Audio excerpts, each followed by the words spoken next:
We'll start off from the very basic here. Please notice the ACT is now referred to as DSAT or digital ACT. Uh, People prefer the term ACT as well because it's understandable that the ACT is now digital beta. Please notice the change was adapted in March 2023 internationally, and in US the change was rolled out in March 2024. These are the next few dates for this year beta. So we're done with the March ACT. Uh, May SCT is in few days. Followed by that, we have the June SCT, which is the one that you guys would be preparing for. Then followed by that, beta, we would have a August SCT as well. Please notice the term digital has confused a lot many students over the years. Digital SCT does not really mean that you can pretty much take the SCT whenever you want or wherever you want. You're still supposed to go to some testing centers and you're supposed to take either your laptop or tablet with yourself on the day of the test to be able to take the SCT beta. Digital SCT does not really mean that you can take the SCT at home or at any given date or at any date that you basically want. So you are still supposed to required to go to a testing center and you're supposed to take a laptop or a tablet with yourself. If for some reason if you don't have a laptop or tablet with yourself, you can let College Board know in one month in advance, and they will be arranging a laptop for you. But that's not an option that we usually recommend because we're also used to using our own laptops. So it is recommended that you carry your own laptop with yourself. If I were to talk about the broad sections of the ACT beta, please notice we have reading and writing, we have maths as well. Basically, the entire English portion is made up of two parts, that is reading and writing. The entire math portion again would have a lot many topics that we'll talk about in the next few minutes. So reading and writing would have two modules. We refer to them as module 1 and module 2. Maths has two sub-modules as well. We refer to them as module 1 and module 2. Please notice the calculator is now allowed on both the modules. Previously, in the previous version of the ACT, that is the paper version of the ACT, they would allow calculator on one section and they would not allow the calculator on the other section. So we used to have a no calculator section before, but now the calculator is allowed on both the sections. Plus, we have a graphical calculator enabled on the ACT now. We call it Decimals beta. In case if this feels like an information that if you did not know before, so please copy this beta and we'll move forward.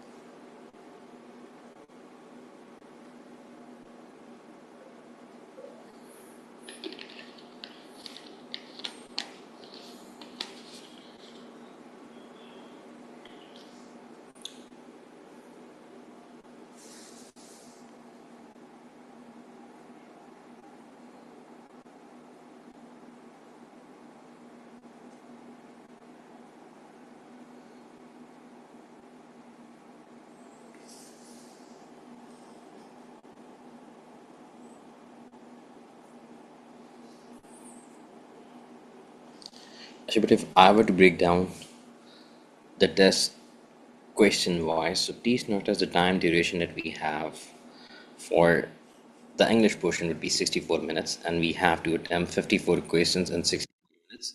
And if I were to break it down module wise beta, so please notice in each of the English module we have 27 questions, and for that beta we'll be having a total of 32 minutes. Again, for the next module we'll have 27 questions and we'll be having a total of 32 minutes to attempt these 27 questions. For maths beta, please notice the total time duration that we would have for the two combined modules would be 70 minutes, and we are supposed to attempt 44 questions in 70 minutes. Again, if I were to break it down module wise, so we have 35 minutes to attempt one of the maths modules, and in those 35 minutes, but we're supposed to attempt 22 questions. Same goes for the second module. You have 35 minutes. You're supposed to attempt 22 questions in those 35 minutes beta. Please notice 100% of the questions in English would be MCQ based, whereas in maths, 75% of the questions are MCQs, and the remaining 25% of the questions are what we refer to as SPRs, or students produced responses, where you're supposed to manually put in your answer through a keyboard. So let's just say if your answer is 3 over 4, you're supposed to enter 3 over 4 through a keyboard. If your answer is 25, you're supposed to enter 25 through a keyboard beta. Once again, but if you feel like copying this, please do, and we'll move forward.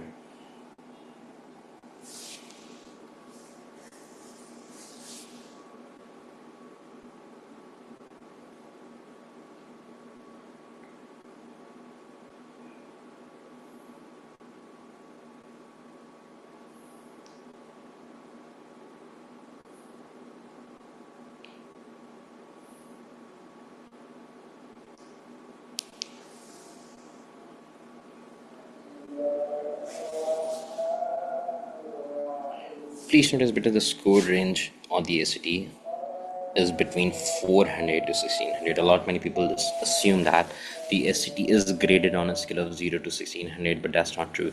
The minimum score you could get on the SCT would be 400. The maximum score you would get on the SCT would be 1600. So let's just say if you were to appear there in the SCT, and if you go there, and let's just say if you simply don't submit any answer there, even then you'd be getting 400. You would never be getting a 0 on the SCT. And if I were to break it down section wise, so the minimum score we could get on the English would be 200, the maximum score in English would be 800. Again, the minimum score on maths would be 200, the maximum score in maths could be 800, making it a total of 1600 beta. Once again, if you have to take quick notes here, please do. We'll move forward then.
So if you give it a go, if you copied this or move forward here, so there's some prerequisites to take the SAT. A, we need to register. We need to get ourselves registered with College Board, and that's pretty obvious because, of course, you can already take the SAT without actually registering for the SAT. So you need to go to this website, sign up there, and make sure that you're registering with the College Board to take the SAT.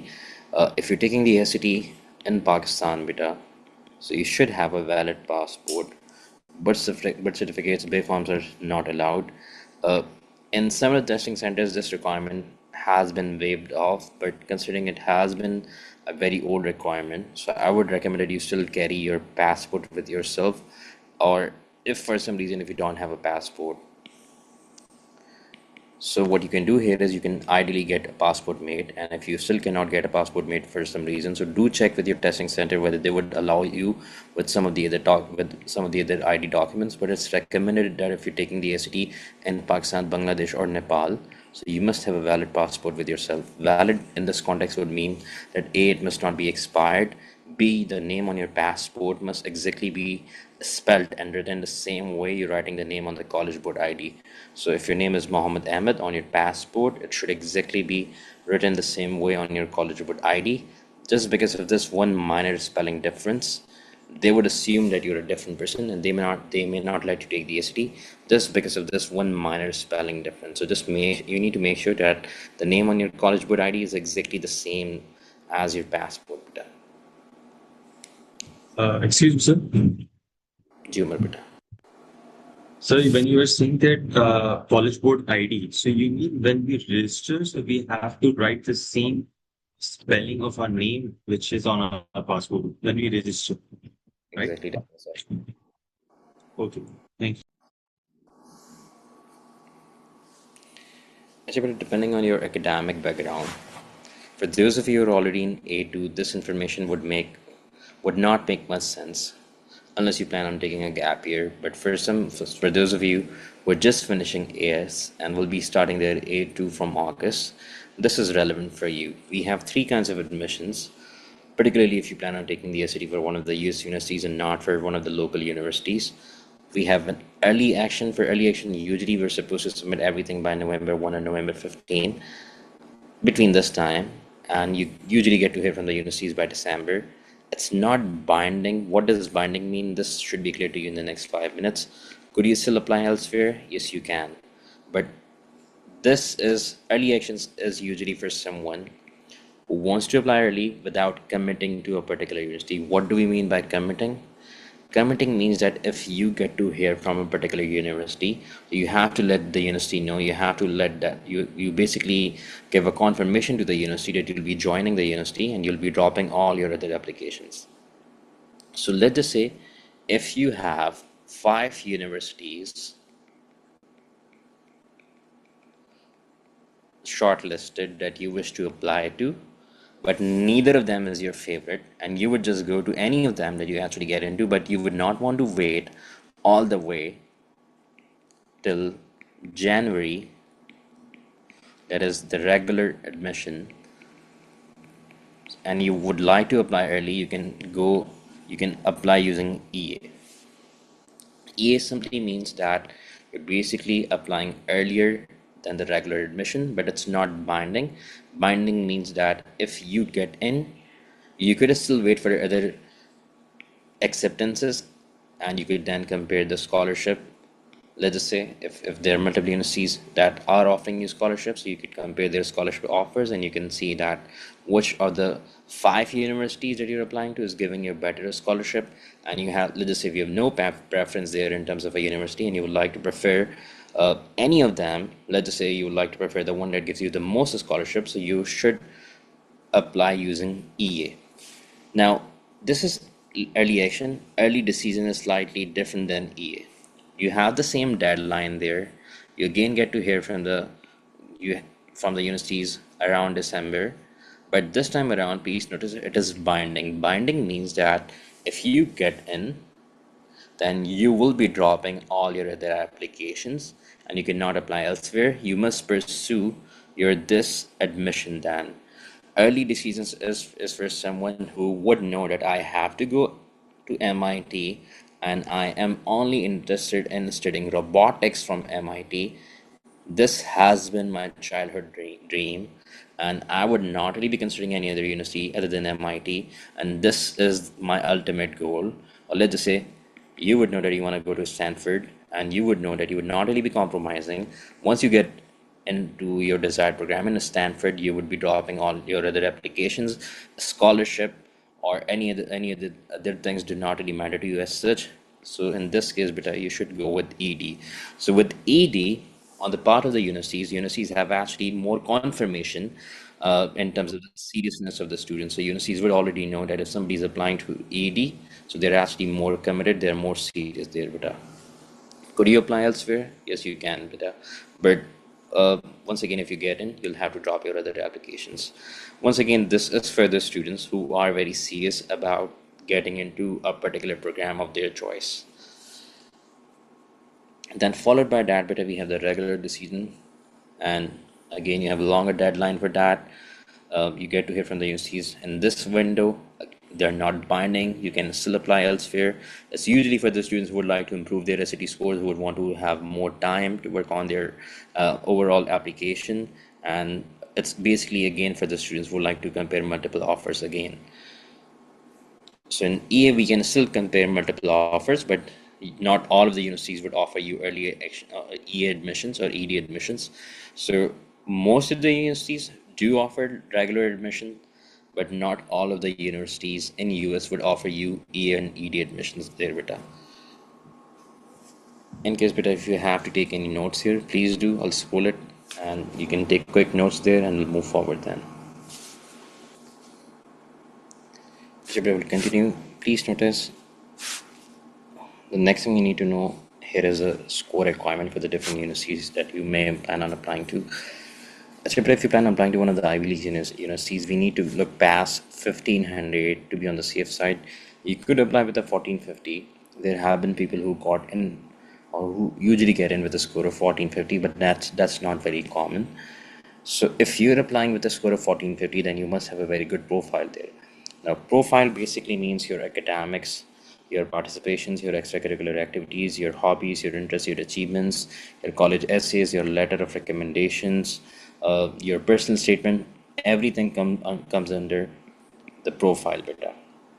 So if you have a weak SAT score, such as 1450 for Ivy Leagues, then you must have a very good profile.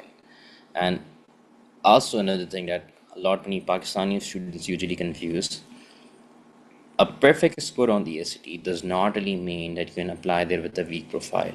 So please notice, in case if you plan on applying with a score of 1600, and if you have a weak profile, so you would have fewer chances of getting in as compared to someone who has 1530 and a very good profile. So please notice your very good SAT score would not be able to make up for your weak profile. If you plan on applying to BETA, one of the state universities as well, so you can start getting into decent state universities with a score of 1200 plus. For LIMS, the score requirement would be a bit different. Now, for LIMS, it really depends on the kind of the program that you wish to apply to. For one of their most sought after program, you need to have at least a score of 1450 plus for their more competitive programs such as BS Accounting and Finance. And for one of their less sought after program, you can get in with a score of 1200 plus. So that again would vary from program to program. So there are people who get into LIMS with a score of 1200, but that really depends on the kind of the program that they wish to apply to. But let's say if you wish to apply to one of their more comparative programs, you need to go past 1450 at least, but to be on the safe side. If you feel like copying this, please do, and we'll move forward then. So, but please notice, if you plan on applying to take the SAT for IBA, so we should have on the safer side a score of 1450, 1460 to be able to get the direct admission. Previously, what IBA would say is if you have a score of 1270 or anywhere between 1270 till, let's say, on the safer side, 1420, 1430, so you can just bypass their test and you can just directly appear there in the interview. Now for the past 2 years, the requirement has been changed slightly. Now IB says that if you wish to get the direct admission, your score should be 1450, 1460 plus on the safer side. And if you wish to apply there, let's just say through an interview route, please notice on the safer side, your score should be 1400 to 1450. This requirement does change in round 2 of IB and sometimes it becomes 1370. But in case if you plan on taking the SAT for IBA, particularly there, in case if you're taking the SAT, the June SAT for IBA, and if you want to get the direct, if you want to get in directly, you need to target 1450 plus beta.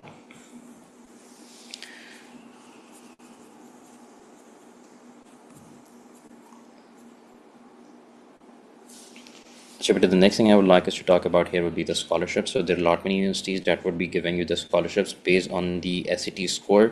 But when it comes to IB and LIMS, it's not actually based on the SAT score. It's whether you're able to actually get in or not. So once you get in, both IB and LIMS do have a very developed financial assistance department. So what you can do here is once you get in, either they're in IBA or LIMS, you can apply for the financial aid. But for that, you have to fill a separate form, and then IBA and LIMS would actually let you know whether you're eligible to get any kind of financial scholarships or not.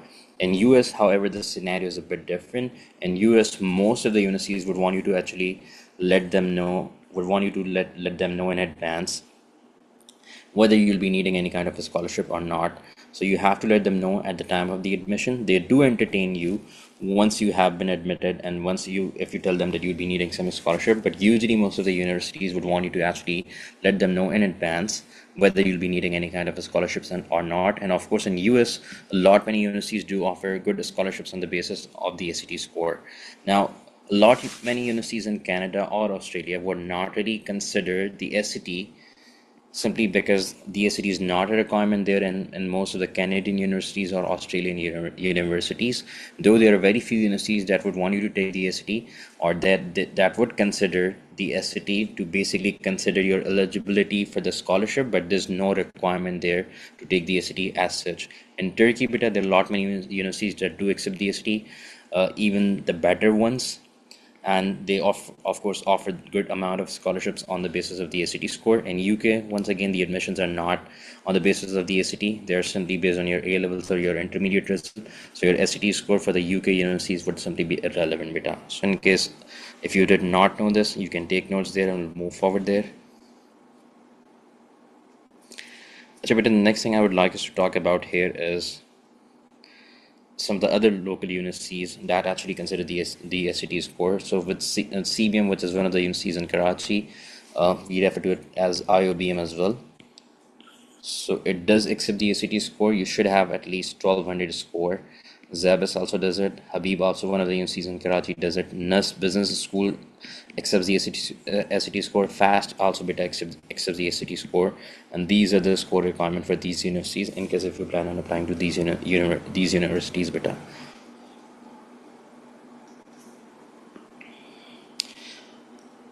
The next thing that I would want to do here is I would like us to talk about some of the common myths surrounding the SAT. Myth number one here is that we don't really have to study for the SAT. That's actually not true. You actually have to study for the SAT. How or why? Because SAT is actually a very different kind of test from any of the academic qualifications that you may have already acquired, such as O levels or matriculation or intermediate or A levels. You would commonly come across people who have 10 A stars in their O levels, 3 A's in A levels, but they would have a score of 1200 on the ACT, and that's very common. You would come across people who would have 9 A stars, 2 A stars in A levels, 1 A, and they would have a score of, let's say, 1290. It is because studying in the school and making sure that you're actually ending up with good grades would require a very different skill set than the kind of the skill set that we need for the ACT. So you need to make sure that you're actually studying for the SAT the way it needs to be studied. A lot many people do spend a lot many months studying for the SAT, yet their scores never budge, they never improve. So you need to make sure that you're studying for the SAT the way you need to study for the SAT. But please be sure and please be careful that you actually have to study for the SAT beta. If you're somebody who's weak at maths, so please notice beta, even if you're weak at maths, you have to make sure that you're actually putting in time at home, because if you're somebody who cannot take out time at home, then your maths score, in fact your English score, will not improve. uh, every year we do have a lot of many students who are coming to us from pre-medical background or people who wanted to pursue MBBS, but for some reason they're not able to get into their desired medical colleges. And then when they come to us, they decide to switch their goals, they decide to change their goals, and most of them then eventually want to either get into LIMS or IABA. These are the people who wanted to become doctors all their lives, but for some reason if they do not end up in their desired medical colleges, so they decide to either get into IBA or LIMS. And even these people do very fine when it comes to the SAT, except that they realize that they have to study. So if you're somebody who's weak at maths, please notice that you'll have to study at home. You'll have to put in time at home. If you're not willing to put in time at home, beta, your maths score will not again improve either. Again, very common question that we usually get to hear is that I've heard that no matter how hard we work, the SAT score would not improve. It's just a random score. That's again not true, beta. It really depends on the kind of the effort that you're putting in. There are people who are stuck at 800. There are people who are stuck at 1000. There are people who are stuck at 1200. There are people who have 1400 but would want to have a 1500 plus. So all of these kids would want different sort of a skill set, because over here you need to work on your foundation. Over here, beta, again you need to work on your foundation, some question types. Over here, this student would already have the foundation, but he needs to practice a variety of question type that are troubling him. This student has very few specific issues, so this student needs to sit down with the teacher to work on the specific issues that we have. What a lot many people do here is that they keep A, working in the wrong direction, B, from the wrong sources there, which is why they spend a lot of time there practicing for the SAT, but their scores actually never improve, beta.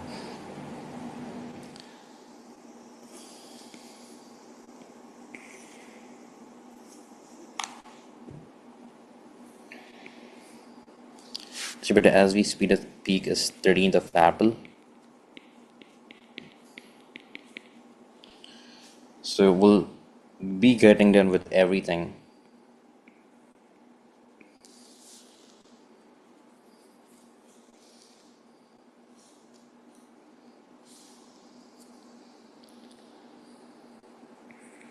by 25th of May, and then followed by that, beta, we'll be spending the remaining amount of time doing the full length test only.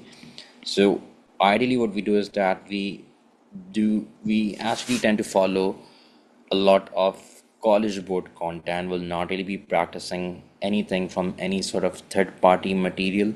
So I tend to prefer anything that has been issued by college board. Ever since I've been teaching, uh, my focus has been towards the college board content. In fact, I don't even consider Khan Academy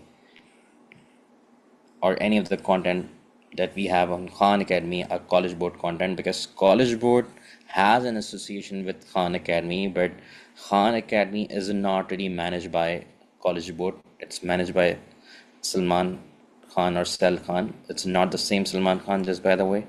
So college board content is actually the most accurate content, because the college board content has been written by the people who actually would be writing your exam as well, but who are basically your examiner. So anything that you'll be getting from our end will be high quality and is actually written by college board beta. And we tend to make sure that we're doing a lot of practice tests in this time duration. We will be doing some sort of full length test over here as well, in addition to the diagnostic test that we'll talk about in the next few minutes. But please notice, we'll be spending this time doing the full length test only, beta. And then we'll be sitting down with you to work on your individual weaknesses, to come across to see actually what kind of mistakes you're still making, what exactly you can do to actually avoid those mistakes, beta. And we'll be doing all of that over here, beta. In case, beta, if you wish to copy this, please do, and we'll move forward then.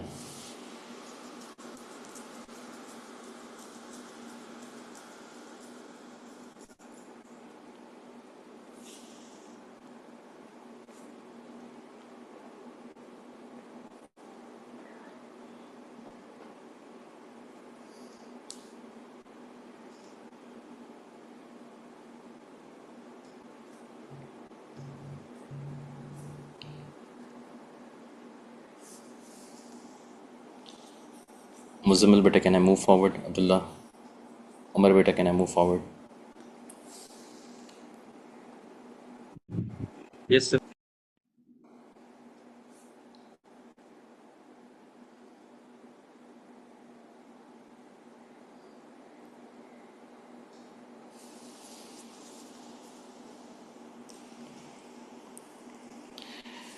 So, beta, please notice, it's important that we set the tone of the course right, and it's important that we talk about that how people usually end up with a bad score on the ACT. So if you're somebody who lacks discipline, beta, so your score for the ACT would not improve. Doesn't really matter how many times you actually work on your score, it would not improve. A lack of strategy is again very common. uh, People do not know how they have to work on their specific skill sets. If you look at one of the score sheets, so we have four skills in English that we have to work on, four skills in maths that we have to work on. Each of the skills would require different kind of strategies, and since a lot of people don't know how to work on those respective skills or how exactly we improve those respective skills, their scores do not really improve. Lack of perseverance is again a very common reason. People have a baseline score of 800. They want to study for a week, and somehow they would want to improve it to 1400. That's not how it basically works, Pita.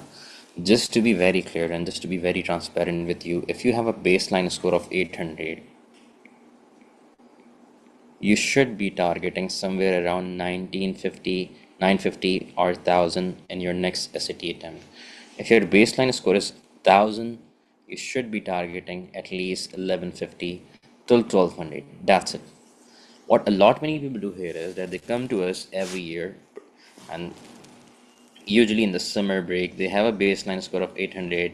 We sit down with them and we ask them that where exactly they want to apply to, and they tell us that, sir, I would like to apply to Harvard or MIT or Stanford with this baseline score. This baseline score basically means that this student needs a lot of effort. He needs to put in hundreds of hours there in the ACT, not just hundreds of hours, because this person has no foundation, does not know any grammar, does not know most of the maths topic, has no reading background, is almost this student needs work in almost every single department when it comes to the ACT. Yet this student would want to get a 1500 plus in his next SAT attempt for some reason in 3 months. This is miraculous and this does not really happen. It does not really work this way. But unfortunately, in Pakistan, most of the parents and most of the students are not actually counseled properly, and somehow they think that within a span of 3 months, their score will jump to 1550 from 800. But sadly, it does not work that way. Always target decent score improvement. So if you're standing at 800, like I said, target 950 till 1000. And then in your next attempt, give yourself a bigger goal. Let's say target 1200, 1150 in the next attempt, and so on. And that's how better your score will improve, because in each of these score bands, like I said before, that you'll be needing different kind of a skill set there, and the strategy will again keep on tweaking, will keep on changing accordingly depending on your baseline score and again the requirement or the targeted score. And these are the kind of students who would actually want to take two different vacations as well. They would want to go Turkey, they would want to go to Nathia Gali as well in that 2 months, 3 months period, yet they would want to have this kind of score improvement. So beta, if you're somebody who lacks discipline, please notice your score will not improve. We talked about, again, perseverance again means the same thing, that you have to be very consistent. If somehow you'd want to have this kind of improvement in 2 months, so please notice, beta, you're asking for a miracle. It does not really work this way. The teachers' experience is again very important, beta. We do have a lot many teachers in Pakistan as well who took their SAT last year and they have become teachers now. I've been doing this for 15 years now, beta. So it this experience of the teachers is super important, because the right teacher would be able to tell you that where exactly you need to work, and instead of simply telling you that you need to work hard. So the right teacher would be able to tell you that which areas you need to work hard on and which areas you should not really be touching at this score band.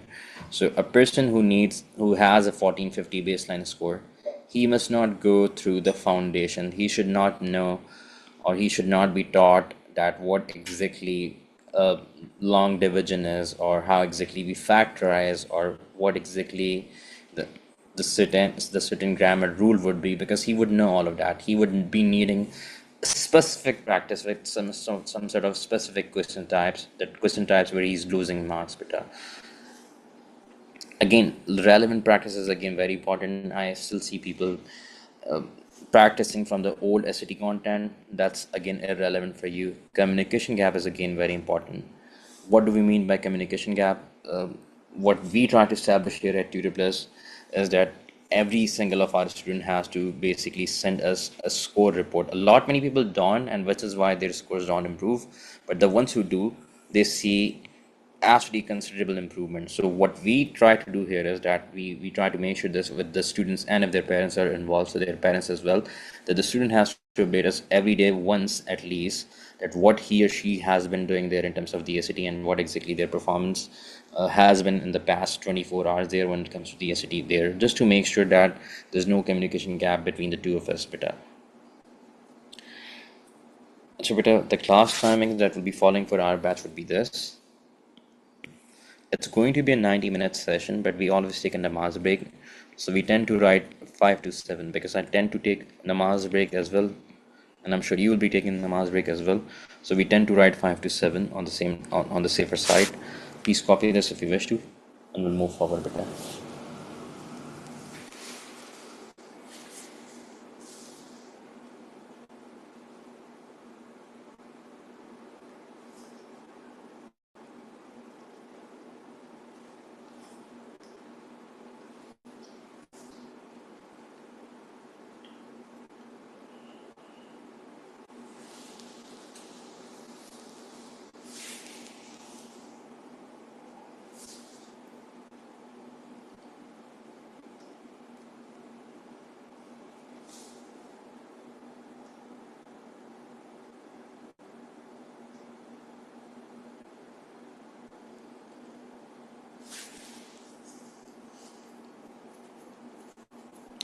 But now comes the most important part, which is again something that a lot many people are not aware of. Please notice the digital SAT is adaptive, but it's only sectionally adaptive. What do we mean by sectionally adaptive?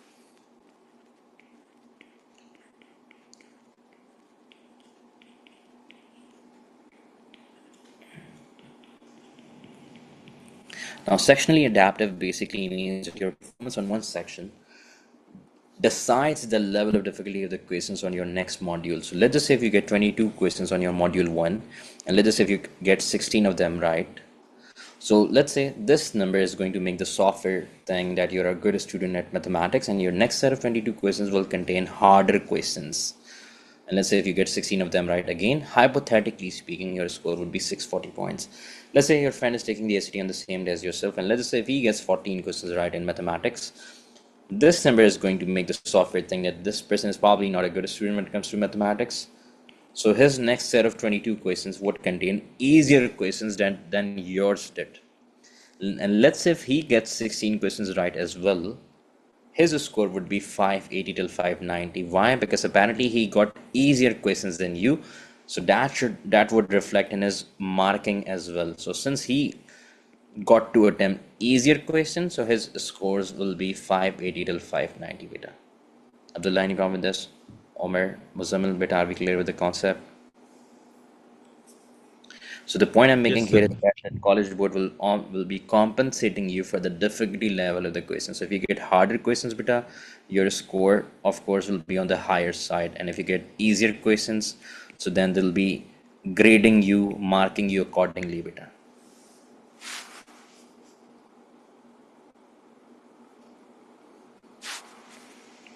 So beta, talk about that how exactly will be starting the preparation here.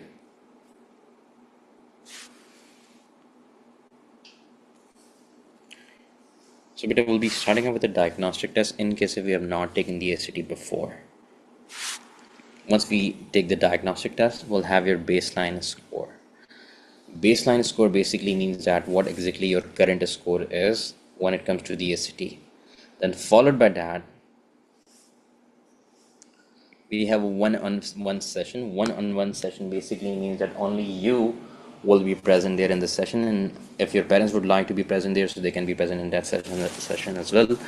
And then we'll decide on a targeted score. So like I said, that if your baseline score is 1,000, we'll have a different targeted score for you. With 1,000 score, telling you that you will be getting 1550 would be stupid, because it's not possible. We'll simply be lying to you if we do.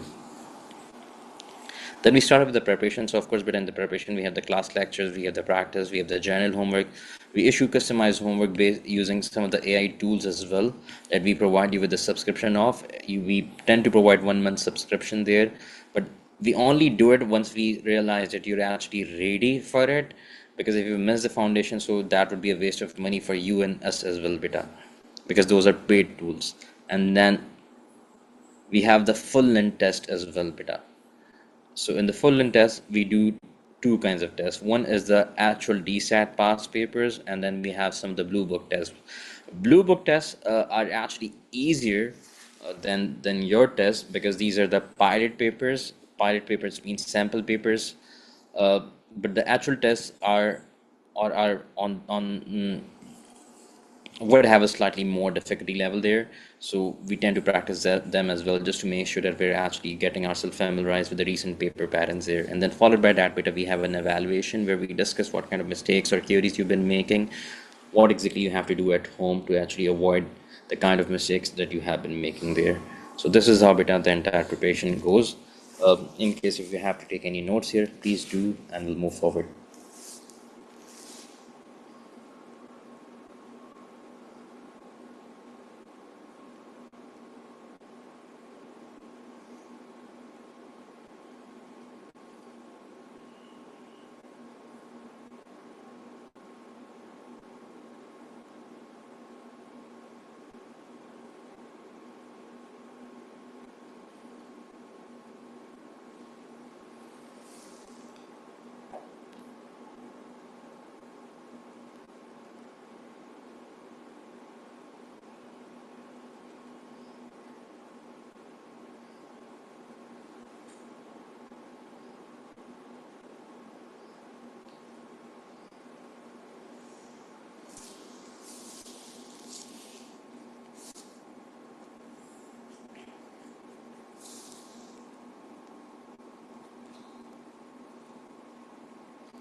Actually, but in addition to the drive and the books that we give you, uh, and in addition to the LMS where we have put up most of our content, we tend to use Bluebook, we tend to use Matchups and Grammar Drops because these are the AI tools that we use.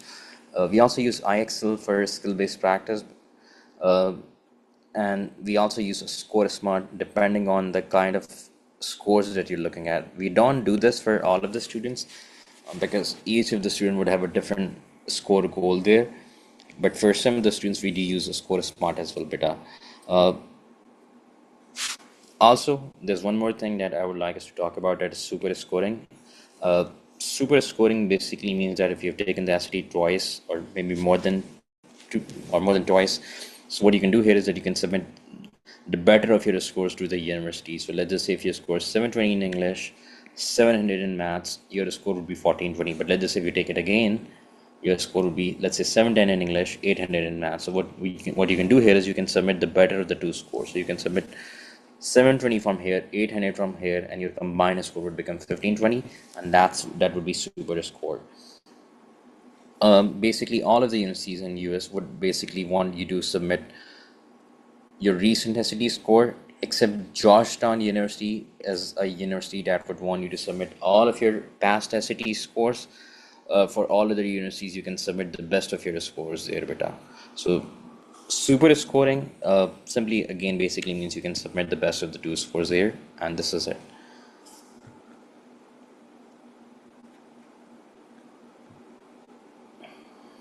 So, beta, the next thing we have to talk about here is what exactly we will be doing for each of these sections.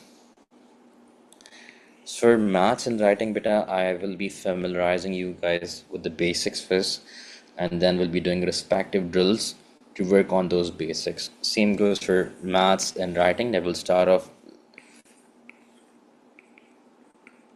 with the very basic example, could be any basic topic, and then once that is done, so we'll be doing some sort of practice examples based on that particular topic, and then I'll be issuing you the relevant homework for that topic. We do the same for the reading there, except that reading is done slightly differently. So for reading, we'll be making sure that you have a decent reading background. For that, we'll be sharing or asking you to read a lot of novels and magazines. That's not something that I recommend. That's something that College Board recommends. So if we don't have a good reading background, we'll struggle with a lot of question types there on the reading section of the ACT. And then we'll be doing practice questions there in our class there, beta. So we'll be starting from the basic, and then we'll slowly transition towards the harder examples. In case, beta, if any of you has any questions regarding anything that we've discussed, so please let me know. I'll be happy to answer those for you. Otherwise, beta, we'll call it a day. This was all about the orientation because I wanted us to understand what the ACT is like and how exactly we'll be approaching towards the course. Abdullah, Umar, Muzammil, beta, in case if you guys have any questions, please let me know.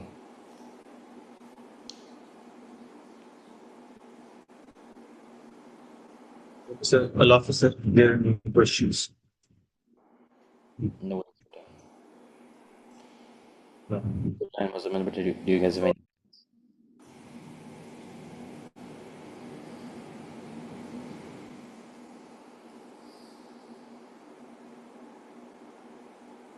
Muzammil, beta, do you have a question?